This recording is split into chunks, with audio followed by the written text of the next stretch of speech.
Monsieur le Président, nous imaginons vos charges, vos obligations françaises, européennes, mondiales. C'est pourquoi, au nom de mes collègues, je vous adresse un remerciement immense et sincère pour avoir décidé d'être avec nous ce 19 avril 2011 auprès des élus locaux des Ardennes. Cette terre d'Ardennes, Monsieur le Président, c'est une terre d'histoire. Histoire de France, histoire industrielle et histoire humaine. Bien sûr, comme beaucoup de régions françaises, mais un peu plus qu'ailleurs, à cause de sa situation en frontière. Pour cela, elle s'est retrouvée de nombreuses fois en première ligne des combats, bataille de Rocroi, bataille de Sedan en y associant Bazeilles, plus largement encore lors des 2 guerres mondiales qui ont suivi. Tous ces événements ont forgé pour les Ardennais, les générations suivantes, des valeurs plus fortes d'attachement à leur territoire et à son développement, des valeurs d'authenticité, de vérité et de solidarité. Cela est souvent décrit par les Ardennais d'adoption lorsqu'ils nous quittent à regret. La culture est présente depuis longtemps avec les Rimbaud, Verlaine, Michelet et tous les autres. Les festivals Cabaret Vert, Médiéval de Sedan, la Cassine, Feu de Saint-Jean, les musées communaux et départementaux contribuent à la prolongation de l'animation culturelle de notre région. Cette terre d'Ardennes, vous le savez, Monsieur le Président, c'est une terre industrielle. Pendant près d'un siècle, la forge et les métiers complémentaires dus à la présence du bois et de l'eau s'y sont développés, puis de nouvelles activités s'y sont installées. L'industrie a écrit dans notre département une page merveilleuse de développement de la société française. Aujourd'hui, elle s'est transformée et résiste. Depuis plusieurs années, grâce à l'action des industriels et des organismes associés, beaucoup aussi par l'action de l'État sur votre présidence, de la région, du département et des collectivités. L'artisanat, les filières agricoles et forestières sont les activités de production de richesse pour notre pays. Cette terre d'Ardennes, Monsieur le Président, elle vit, elle ne renonce pas, forte de ses valeurs. Monsieur le Président, vous tiendrez compte de mon émotion. C'est la première fois que nous accueillons au sein de l'Association des maires des Ardennes le Président de la République française. Aborder d'abord le sujet économique et social paraît décalé au sein de cette Assemblée. Mais compte tenu de mon avant-propos et du fait que je suis ardennais, je ne peux me résoudre à faire autrement, en toute vérité et humilité. Je ne vous parlerai pas des interrogations et des inquiétudes venant d'administrer rencontrées chaque jour par les élus locaux, l'emploi et le pouvoir d'achat, vous le savez mieux que nous, vous à qui on demande tout et son contraire. Je vous parlerai de ce que nous avons besoin pour agir. En premier, comment un dispositif national peut être inventé pour les vallées de la Meuse et de la Smois, similaire à ceux existants pour les zones de montagne. Le développement des activités nouvelles ne peut se réaliser tant que l'activité existante occupe le terrain. Comment anticiper, comment mobiliser les énergies et réaliser rapidement l'accueil de nouvelles entreprises suite à une fermeture d'usine ou d'établissement. En second lieu, comment améliorer le pouvoir d'achat des ménages? Peut-on envisager, Monsieur le Président, un nouvel équilibre financier, économique et social mondial, la création d'une contribution dynamique à nos frontières européennes? Nous vous écouterons avec beaucoup d'attention. C'est une attente forte de nos concitoyens qui nous interpellent chaque jour sur ces sujets ramenés finalement à l'emploi et au pouvoir d'achat. Monsieur le Président, l'économie préoccupe les élus locaux pour les raisons que je viens succinctement d'évoquer. Mais la réforme territoriale mobilise aussi les élus. Pour beaucoup, pas tant sur le fond de la réforme, parce que chacun sait bien que nous devons avancer sur les points, simplifier les structures pour une meilleure efficacité de gestion, rendre plus lisible pour les citoyens l'organisation territoriale. L'élu local de proximité, confronté à d'autres champs d'intervention, dans le cadre des problématiques pures de gestion des collectivités, s'inquiète beaucoup de l'application de la mise en œuvre et de l'évolution des réformes. Vous me direz, somme toute, notre ordre du jour est cohérent avec les préoccupations des élus, réforme territoriale et économie. Et c'est sans aucun doute aussi les secondes raisons qui ont mobilisé tous les élus présents. Vous m'autoriserez à les remercier, ainsi que toutes celles et ceux qui ont contribué à cette journée, vos conseillers, services de l'Élysée, les Ardennais autour de Monsieur le Préfet, le Conseil général et son président, Benoît Huré, la commune de Ranvet et son maire, Jean-François Thierry, les parlementaires et bien sûr Boris Ravignon pour ses actions en direction des Ardennes. Monsieur le Président, vous me permettrez, avant de terminer mon propos, de vous présenter rapidement notre association, forte de 420 communes et de 12 intercommunautés adhérentes. Avec 3 salariés en toute indépendance financière, son action vise 3 objectifs: informer, conseiller et rassembler. Rassemblés pour travailler, c'est ce que nous faisons aujourd'hui grâce à vous. C'est dans ce sens que je veux saluer ici l'Association des maires ruraux et son président Jean-Claude Némery, représenté par André Gaudin, qui partage avec nous ce moment républicain d'accueil du président de la République dans notre département. Je regrette l'appel de l'association Unimaire, certes constituée d'élus socialistes, absence pour des raisons politiques. Heureusement, l'indépendance, la responsabilité des élus et le rattachement profond à la vie des collectivités font que nombreux sont présents avec nous aujourd'hui. L'engagement des 500 000 élus locaux au quotidien, la reconnaissance associée des habitants sont des éléments importants pour la stabilité de notre démocratie. Rencontrer le président de la République, échanger sur la réforme territoriale qui figure sur notre feuille de route des prochaines semaines, comprendre l'évolution des ressources financières des collectivités locales et territoriales, exposer les difficultés liées aux normes. Vous sollicitez, Monsieur le Président, sur l'économie de nos territoires. C'est un moment essentiel et important dans les tempêtes actuelles pour notre République. Pour terminer mon intervention, je voudrais vous dire encore, Monsieur le Président, combien nous sommes admiratifs du travail accompli et de la manière dont vous avez géré la plus grave crise financière de notre pays. Même si aujourd'hui tout le monde ne le perçoit pas encore, au nom de l'Association des maires, vous redire l'honneur de vous accueillir et de vous écouter. Monsieur le Président, cher Nicolas Sarkozy, au nom de toutes et tous, je vous remercie très chaleureusement de votre présence dans notre Assemblée au cœur des Ardennes de France.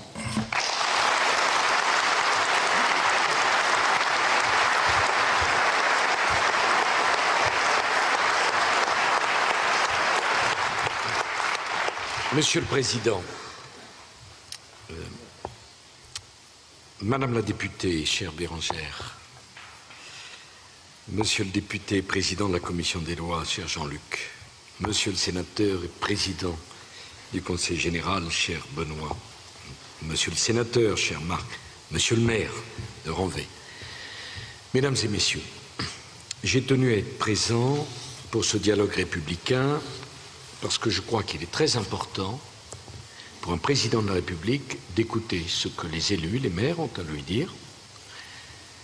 J'ai eu cette idée, cher Jacques Pélissard, lorsque je me suis rendu au Congrès des maires à Paris. On m'avait dit, ça va être quelque chose d'épouvantable. Le nombre de gens qui disent des choses qui sont fausses, puis après ça ne gêne pas, et le lendemain ils continuent, ils disent pire. Je ne vois pas pourquoi ça allait être épouvantable. Les maires sont des gens raisonnables, quelle que soit leur sensibilité politique, qui ont à faire face à de grandes difficultés et qui peuvent mieux que d'autres comprendre les difficultés que peut rencontrer un président de la République du 5e pays du monde. Donc j'ai été à ce congrès, vous étiez 6 ou 7 000, je vous ai parlé très franchement, et je me suis dit dans le fond, ça serait bien d'aller à la rencontre des associations de maires pour dialoguer avec eux. C'est ma 3e, j'ai été dans le Cher, j'ai été dans le Morbihan, aujourd'hui dans les Ardennes, et j'irai dans le Var rencontrer l'association des maires. Alors certains m'avaient dit que la réforme territoriale, ça n'intéressait personne et que le président de la République n'avait pas à aller lui-même discuter de ce que les grands observateurs et les grands spécialistes considèrent comme les problèmes de terrain, donc grosso modo la vulgate dont il ne faudrait pas tenir compte. Moi, au contraire, ça m'intéresse. Je suis venu avec le ministre de l'Industrie, Éric Besson, et avec le ministre des collectivités territoriales, Philippe Richert. Je les remercie tous les deux parce que pour moi, il y a un lien entre les deux. Les collectivités territoriales, le jour où il n'y aura plus d'usines, et spécialement dans les Ardennes, il n'y aura plus beaucoup de collectivités territoriales. J'affirme une première idée, c'est que le tissu économique et le tissu industriel et le tissu des collectivités territoriales, c'est un seul et même ensemble qu'il ne faut pas opposer, mais au contraire, il convient de travailler ensemble. Je ne vais pas faire un long propos parce que je préfère répondre à vos questions. Je voudrais vous faire une première remarque, c'est que la France, mes chers compatriotes, ne peut pas rester à l'écart du changement. Partout dans le monde, les choses changent à une vitesse absolument stupéfiante. Nous sommes au XXIe siècle, nous ne sommes plus au XXe, et les idéologies du XIXe ne sont pas adaptées au XXIe siècle. Si nous voulons rester ce que nous sommes, si nous voulons garder notre modèle de vie, notre modèle social, il faut faut nous adapter aux conditions du monde actuel. Sinon, nous décrocherons. Il faut travailler davantage, il faut innover davantage, il faut investir davantage. Je voudrais faire comprendre cette idée toute simple que dans un monde jeune où chaque pays aspire à avoir une part de croissance, la France ne peut pas rester à contempler son passé, son histoire, son patrimoine. La France n'est pas une nostalgie, la France n'est pas un souvenir. La France, si elle veut rester la 5e puissance du monde, doit faire des efforts. Vos enfants à l'école doivent travailler davantage et pas moins. Nous devons innover, investir, travailler. Tout ce qui a été expliqué sur le partage du temps de travail, sur la réduction du temps de travail, sur la possibilité de ne pas tenir compte de l'allongement de la durée de la vie, est en décalage complet avec ce qui se passe dans le monde entier. Ce n'est pas une question de gauche, ce n'est pas une question de droite, ce n'est pas une question d'opposition, ce n'est pas une question de majorité, c'est une question dans ce département des Ardennes de bon sens, de bon sens. Aussi, au XIXe siècle, il y avait 4 ou 5 pays qui comptaient dans le monde. Les États-Unis d'Amérique avaient à l'époque de Louis XVI, avaient 2 millions d'habitants, nous en avions 18. Aujourd'hui, des pays considérables comme la Chine, comme l'Afrique du Sud, comme le Brésil, veulent leur part du gâteau, c'est normal. Et il n'est inscrit nulle part que nous resterons dans la première division, que nous resterons en tête, si nous ne faisons pas les efforts pour nous adapter. Mais ce qui est compliqué, c'est que ce changement va nous permettre de rester dans le pays qu'on aime. Changer pour demeurer les mêmes, ce n'est pas un paradoxe. C'est une obligation absolue. Et c'est la seule façon de nous protéger. Le plus grand risque pour la France, le plus grand risque, c'est l'immobilisme. C'est un risque dont nous ne nous remettrions pas. La deuxième remarque que je voudrais vous faire, c'est que nous devons conduire cette modernisation alors que nous avons connu, nous les Français, la plus grave crise économique qu'ait jamais rencontré le monde. Pourquoi ça a été plus grave que même en 1929? Parce que jamais le monde n'avait connu une crise qui avait touché en même temps toutes les régions du monde et tous les secteurs. Jusqu'à présent, quand il y avait des crises, ça touchait les pays développés, mais moins les pays en voie de développement. Ça touchait les pays pauvres, mais moins les pays riches. Là, on s'est retrouvé fin 2008, enfin 2009, une partie de 2010, avec la crise la plus effrayante que le monde n'ait jamais connue. Je voudrais vous donner un chiffre, mesdames et messieurs les maires. Du jour au lendemain, la France, notre pays, en 2009, s'est retrouvé avec 22% de recettes en moins. Du jour au lendemain, sans crier gare, 22% de recettes en moins.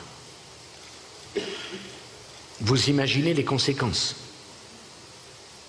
l'impact, du jour au lendemain. Alors les Ardennes ont payé un lourd tribut à la crise, puisque le chômage est monté jusqu'à 13% ici en 2009, et il a fallu nous-mêmes réagir à la crise, prendre un certain nombre de mesures. Je n'y reviens pas, vous les avez tous présentes à l'esprit. Je crois qu'on peut dire qu'aujourd'hui, nous sommes en train, le monde et la France, de sortir de la crise. Tant qu'il y a un chômeur, il y a de la crise. Mais là où il y avait de la récession, la croissance est en train de revenir. Que devons-nous faire et quelles sont les leçons à tirer? Alors, la première chose que je voudrais dire, c'est que quand il y a eu la crise, on a demandé aux salariés et aux ouvriers de se serrer la ceinture parce qu'il n'y avait pas de marge de manœuvre. Et beaucoup de salariés, notamment dans les Ardennes, ont eu à subir le chômage partiel. Il vaut mieux le chômage partiel que le chômage tout court. Mais chômage partiel, ça veut dire quoi? Un salaire amputé à la fin du mois, alors que les charges, elles, ne sont pas imputées. Au moment où nous sortons de la crise, je l'ai dit tout à l'heure aux ouvriers, je ne comprendrai pas et je n'accepterai pas qu'on n'en tienne pas compte pour donner du pouvoir d'achat supplémentaire aux salariés et aux ouvriers. Quand ça ne va pas, mesdames et messieurs, c'est les salariés et les ouvriers qui sont les premiers à qui on demande un effort. Quand ça va mieux, il est normal qu'ils soient associés à ce mieux. Et personne ne me fera changer d'avis. Je ne suis pas quelqu'un qui change comme une girouette. Je ne suis pas quelqu'un que les difficultés rebutent. Je ne suis pas quelqu'un que le mauvais temps impressionne. Donc, j'ai demandé au gouvernement de prévoir un dispositif qui fera en sorte que tout le monde sera associé à la reprise. Je m'explique. Comment voulez-vous qu'un ouvrier des Ardennes comprenne qu'après lui avoir demandé d'amputer son salaire parce qu'il n'y avait pas assez d'activité et d'avoir été au chômage partiel, comment voyez-vous qu'il comprenne qu'en 2010, 86 milliards d'euros ont été distribués aux entreprises du CAC 40, aux actionnaires? Très bien. Moi, je souhaite que toutes les entreprises fassent des bénéfices. Et je souhaite que les actionnaires aient la juste récompense de leur investissement. Mais s'il y a 86 milliards d'euros à distribuer aux actionnaires, il doit y en avoir une petite partie aussi à distribuer aux salariés. Parce que si ça va mieux dans les entreprises, les salariés ils sont pour quelque chose. Et ça, mesdames et messieurs, c'est pas... je rassure ceux qui pensent que je ne suis pas socialiste, je ne suis pas de gauche. J'ai simplement... Mon devoir, c'est de réfléchir avec cohérence, avec bon sens et avec justice. Et c'est l'intérêt des chefs d'entreprise de comprendre que si leurs salariés sont heureux parce qu'ils sont considérés dans leurs entreprises, les entreprises seront plus compétitives. Alors on va me dire, oui, mais alors vous ne pensez qu'aux entreprises qui distribuent des dividendes, quid des petites et moyennes entreprises?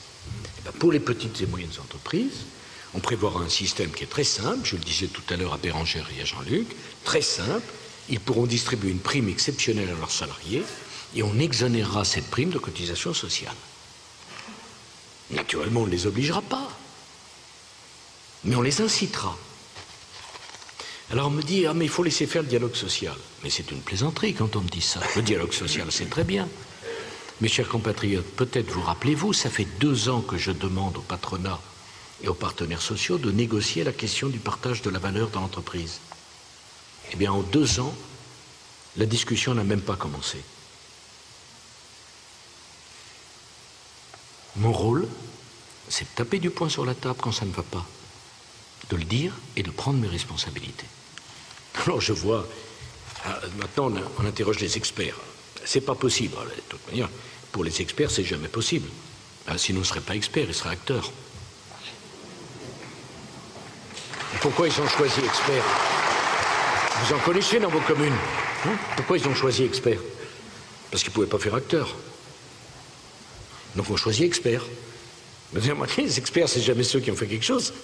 C'est toujours ceux qui commandent ce que font les autres. Ce qui est une armée considérable dans notre pays.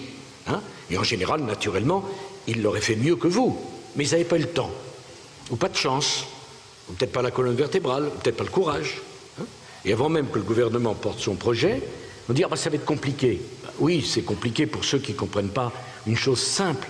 C'est que la question du partage de la valeur dans l'entreprise est une question centrale pour la société française. Je m'explique.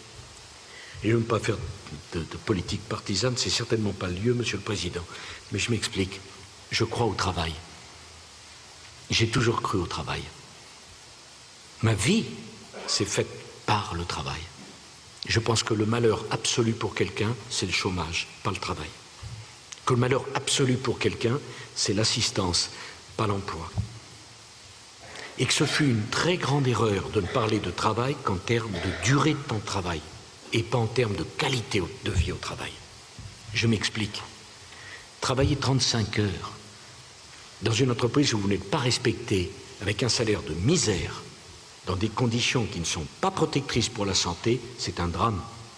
Travailler 40 heures dans une entreprise où on est respecté, où on protège sa santé et où on est bien payé, c'est pas un problème. Le problème ne vient pas de la quantité de travail, mesdames et messieurs, mais de la qualité de vie au travail. Il n'y a pas un seul pays qui a fait le choix des 35 heures. Nous, ça nous a coûté fort cher. En termes d'emploi, en termes de délocalisation et en termes de salaire.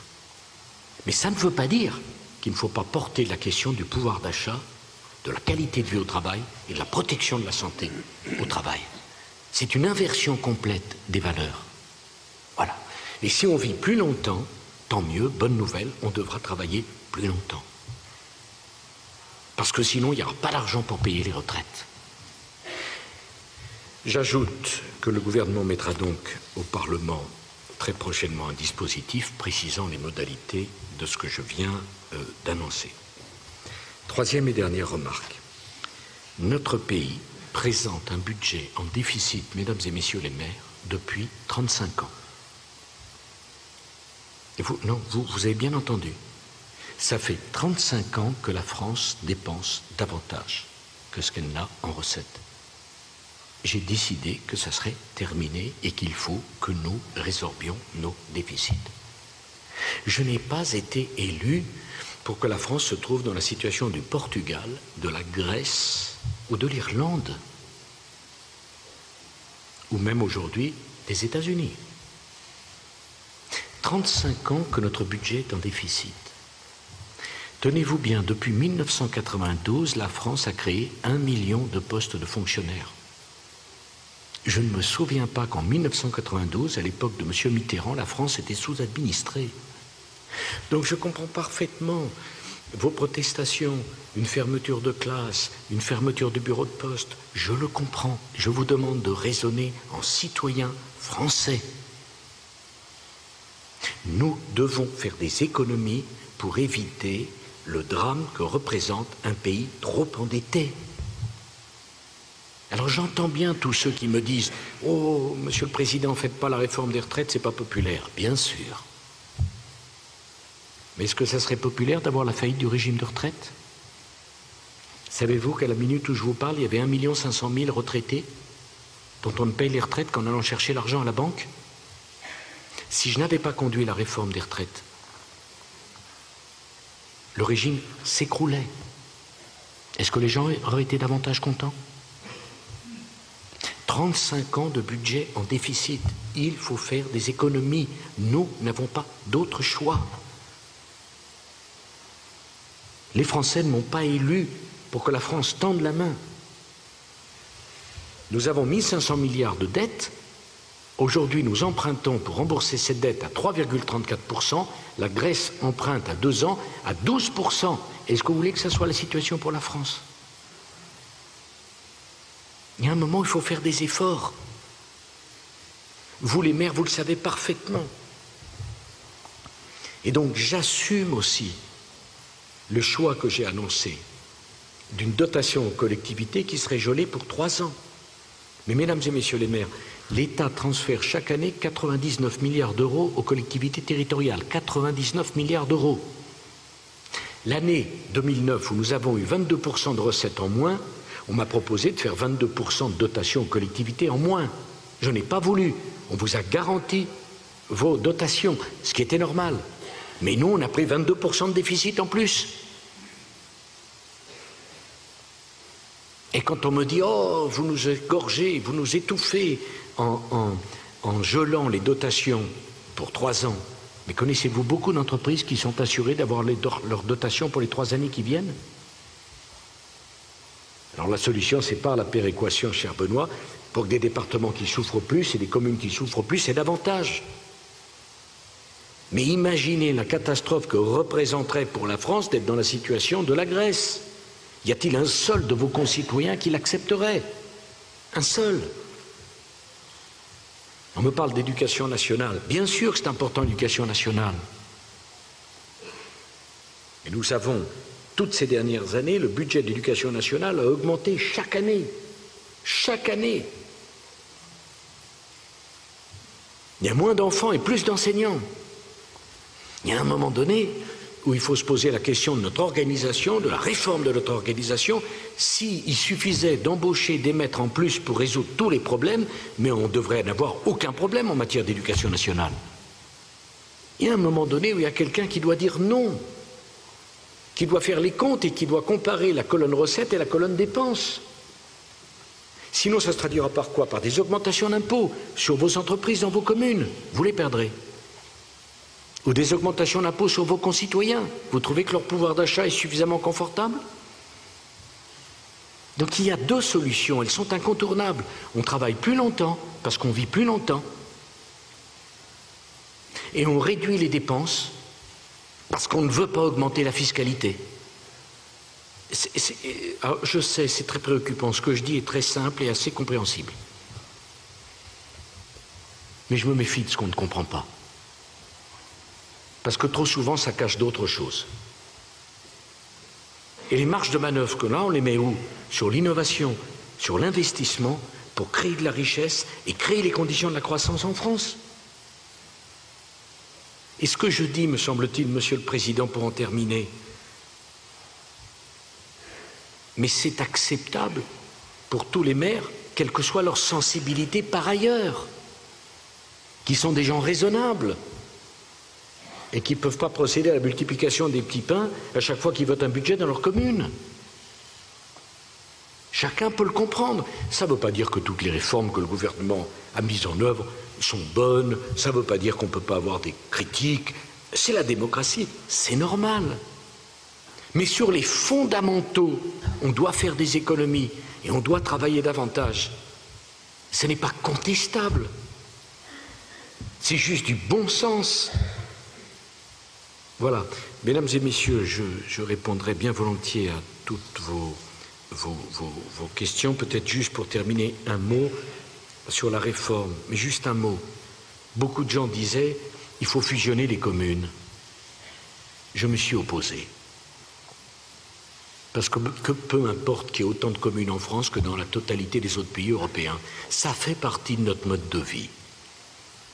J'allais dire, ça fait partie de notre qualité de vie que d'avoir 1,5 million de braves citoyens qui, en plus de leur vie de famille, en plus de leur vie professionnelle, consacrent du temps à leur village et à leur commune. Tant mieux. Et si les autres l'ont pas, c'est pas sûr que ça soit un avantage pour eux. Et je n'ai pas voulu qu'on touche au bloc communal. Je parle sous le contrôle de Philippe. Et la commune, non seulement n'est pas obligée de fusionner, mais gardera la compétence générale. Il y a deux niveaux qui gardent la compétence générale, commune et État. C'est normal. Deuxième remarque, on me disait, cher Benoît, il faut choisir, soit le département, soit la région. Ça, ce sont des gens qui n'ont jamais été élus qui disent ça. Parce que le département a la légitimité historique et la région a la légitimité économique. Et donc j'ai voulu un autre système avec le conseiller territorial qui permette de fusionner département et région, plus exactement que ce soit les mêmes élus. Enfin, imaginez le système français, commune, communauté de communes, département, région, État, Europe, et tenez-vous bien, tout le monde avec la compétence générale. Tout le monde. Alors, ce qui fait qu'à la région, on ne pouvait pas refuser une demande de subvention puisqu'on a compétence générale. Au département, on ne peut pas refuser une demande puisqu'on a compétence générale. La commune a compétence générale et l'État a compétence générale. Est-ce que vous croyez que c'est normal? Est-ce que vous pensez que c'était le système le plus économe? Y a-t-il un seul élu qui comprenait comment ça marche? Un seul? Il y a 20 milliards d'euros de dépenses publiques communes sur les mêmes secteurs entre le département et la région. Avec le conseiller territorial, ce sont les mêmes personnes qui dirigeront le département et la région. Il n'y aura plus de bagarre. J'ajoute que j'ai voulu garder le canton. Pourquoi? Parce que j'ai voulu protéger les territoires ruraux. Le canton dans la ville, on ne sait pas ce que c'est. Mais dans la campagne, on sait ce que c'est le canton. J'ai voulu sauver le canton parce que moi, je crois à la représentation des territoires ruraux. Et enfin, je n'ai pas voulu faire l'élection au suffrage universel des intercommunalités. Parce que ça aurait été la mort de la commune. Et oui, parce que qu'est-ce qui se passe en cas de conflit de légitimité? si l'interco est élu au suffrage universel direct et si la commune est élue au suffrage universel direct. On a donc, cher Jacques, fait un système de fléchage où les premiers élus de la commune deviendront les élus de l'intercommunalité. On a protégé la commune en faisant cela. Et je crois que c'était logique. Il y a des tas de choses qu'on peut modifier. Après, on me dit, ah oui, mais alors vous tuez la parité, mesdames. Donc, je dis, bon, bah, faire un scrutin de liste à 500 au lieu de 3500.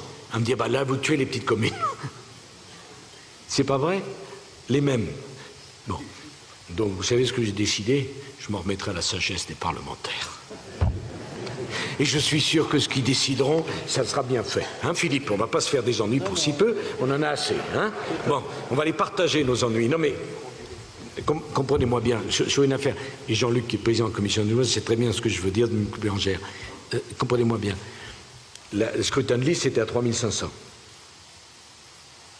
Avec le scrutin de liste, on a la parité assurée. Je me suis donc dit, on va descendre à 500 pour garantir la parité. Oui. Et 500, on me dit, tu politises les petites communes, il faut remonter. Bon, eh ben, le Parlement, le gouvernement dira sagesse. Et vous prendrez vos responsabilités, comme ça sera un avantage, vous en voudrez à vous-même, si vous êtes chacun. Voilà, merci de votre attention, j'aurais bien d'autres choses à dire, mais je préfère répondre à vos questions. Merci à vous.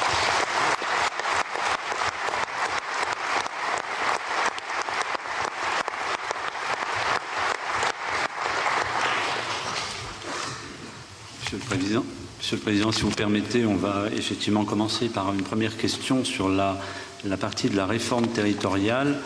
Donc je ne sais pas si on a quelqu'un d'identifié. Voilà. Monsieur le Président, Claude Wallendorf, conseiller général, maire de Givet. Donc, en matière de réflexion sur l'évolution de l'intercommunalité, pouvez-vous nous assurer que la Direction générale des collectivités territoriales, locales, a demandé à Monsieur le Préfet de conduire la démarche en concertation avec les élus locaux, en tenant le plus grand compte de leur avis, avec comme critère déterminant l'achèvement de l'intercommunalité, la disparition des communautés de communes de moins de 5000 habitants, tout en s'appuyant sur des données socio-économiques fiables et incontestées, notamment celles fournies par l'INSEE. Bon, d'abord, monsieur le maire de Givet, cher ami, je crois dans l'intercommunalité. Donc je ne remets pas en cause l'intercommunalité. Mais Philippe pourrait le dire, Richard mieux que moi. L'intercommunalité a besoin d'être rationalisée. Enfin, en France, tenez-vous bien, 15 500 syndicats intercommunaux, 15 500. 2600 EPCI à fiscalité propre, 371 pays. Les 2/3 des communes de France sont membres d'au moins 4 syndicats, dont chacun a président et vice-président. Est-ce que c'est raisonnable? Honnêtement, est-ce que c'est raisonnable? Allez, je ne parle pas pour le département des Ardennes, hein. Considérons que là tout est parfait. Je parle pour tous les autres. Est-ce que c'est raisonnable? Alors même que nos concitoyens nous demandent à juste titre de faire des économies. Donc, dans les Ardennes, pour 463 communes, il y a 17 établissements publics de coopération intercommunale, une communauté d'agglomération, et il y a encore un foisonnement de 177 syndicats intercommunaux. C'est une réalité. Alors, le préfet que je salue a la responsabilité première d'élaborer la nouvelle carte de l'intercommunalité. Il représente l'État. Il doit mettre sur la table un projet. Mais, je le dis devant lui, il n'imposera pas ses choix aux élus. Vous disposerez d'une capacité de blocage et d'initiative à la majorité des 2/3 de la CDCI. C'est vous qui aurez le dernier mot. Ah, évidemment, il faut un minimum de consensus entre vous. Mais enfin, s'il n'y a pas de consensus, il n'est pas anormal que l'État prenne ses responsabilités. Mais s'il y a un consensus, c'est vous qui avez le dernier mot. Je faisais le point dans l'avion avec Philippe. dans la majorité des cas, ça se passe bien. Il y a quelques cas qui sont très tendus et très difficiles. Prenons un peu plus de temps. Pour le reste, respectons le calendrier qui est prévu dans la loi. Donc, je fais confiance aux préfets. Je ne veux pas qu'ils imposent, mais qu'ils prennent leurs responsabilités en mettant un projet sur la table. Discutez-en avec eux et vous aurez le dernier mot. Nous, l'État, nous ne reviendrons que s'il y a un fossé entre vous et qu'il n'y a pas moyen de faire émerger un consensus. Comment faire autrement? Je crois que c'est sage de dire les choses comme ça. Alors après, certains me disent « Oh, il faut prendre encore plus de temps ». Mais je veux bien prendre encore plus de temps. Mais en France, c'est toujours pareil. Alors, la réforme des retraites, ça fait 21 ans qu'on en parle, il fallait que je fasse une commission pour y réfléchir. Alors on réfléchit. Ah, puis c'est bien, puis on se quitte, on réfléchit, on fait des commissions. Puis en se quittant, on dit, on fait comme on a dit. Mais il y a toujours un qui dit, mais on n'a rien dit. Donc on ne fait pas. Et on continue. Ne me demandez pas ça. Voilà. Donc ma réponse est claire. Hein. Le préfet a l'initiative de mettre un projet sur la table. Le dernier mot appartient aux élus. On ne passera pas en force. S'il y a des blocages, on prendra un peu plus de temps. Et j'ai dit d'ailleurs au préfet, et je lui confirme, entre le schéma parfait et le désordre total, choisissez une voie moyenne, médiane. Vous n'êtes pas obligé non plus de résoudre la totalité des problèmes. Voilà, hein, comme on dit à Clermont-Ferrand, step by step. Hein, voilà, étape par étape. Alors, on n'est pas obligé non plus, un peu de souplesse, ne messiez pas. Mais ce que je voudrais, c'est quand même qu'on arrive à un peu de rationalité. Et je pense que c'est attendu par nos concitoyens.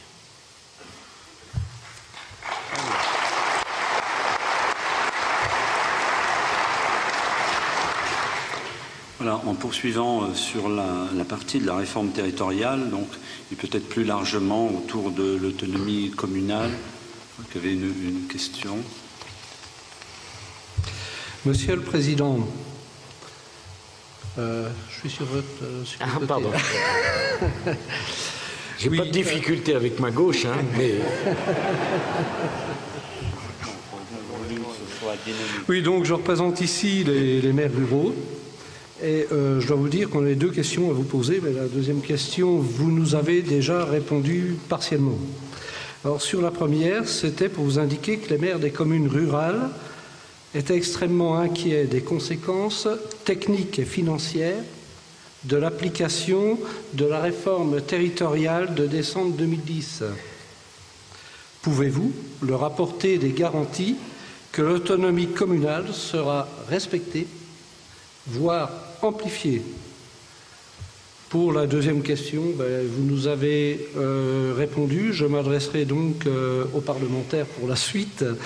C'était, pour ce qui concerne toujours les communes, savoir si vous pouviez nous indiquer le seuil de population envisagé pour l'application d'un scrutin de liste.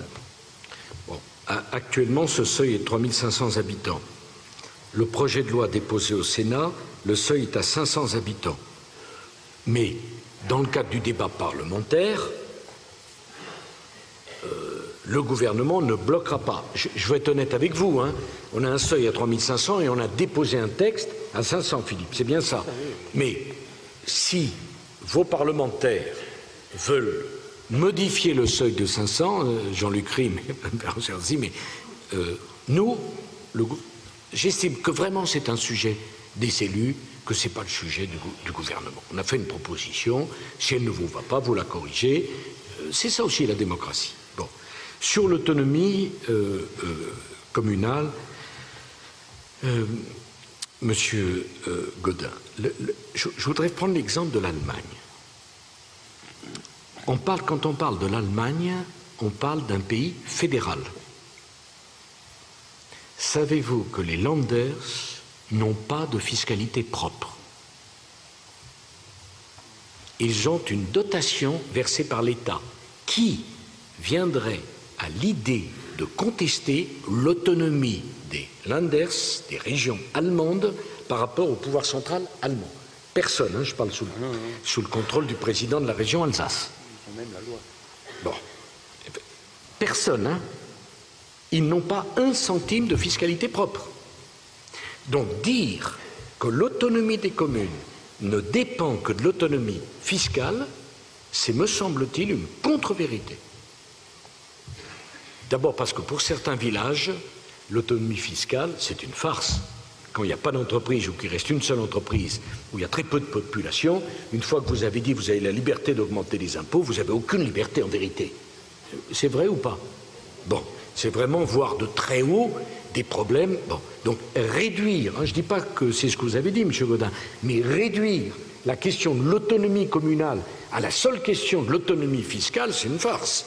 Parce qu'il y a des villages, il y a des communes qui ne peuvent pas, qui n'ont pas la matière première fiscale pour faire quoi que ce soit, compte tenu du niveau de vie de leur population ou du petit nombre d'entreprises.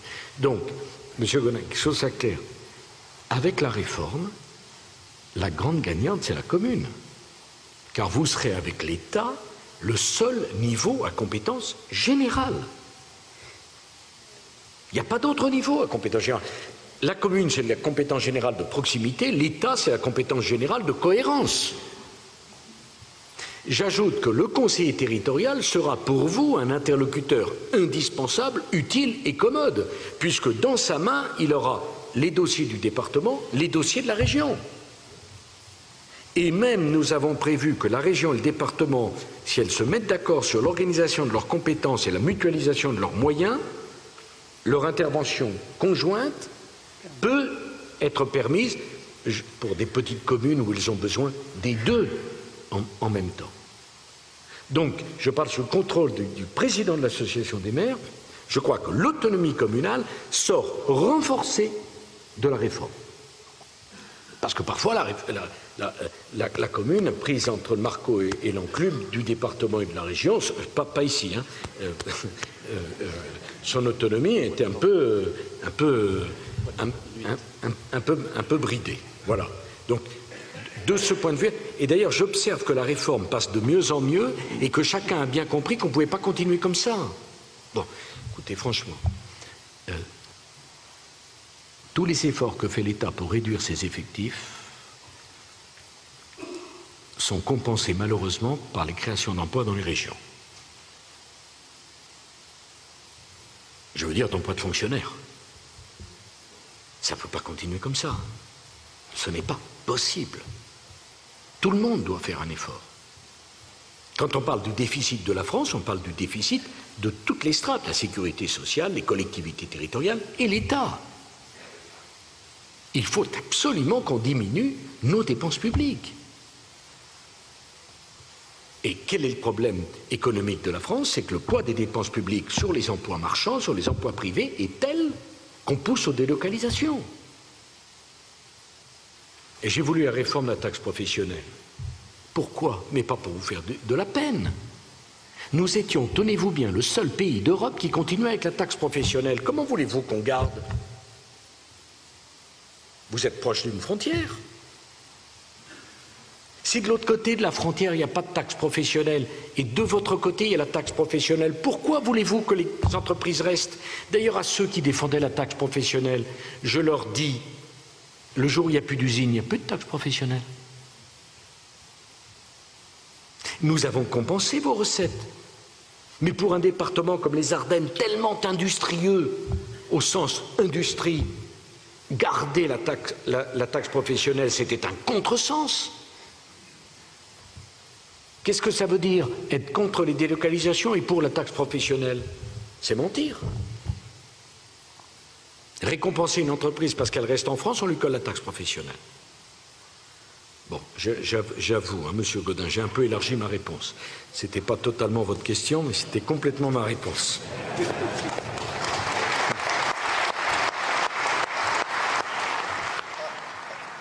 Voilà, vous avez suivi en direct sur les chaînes parlementaires la table ronde de Nicolas Sarkozy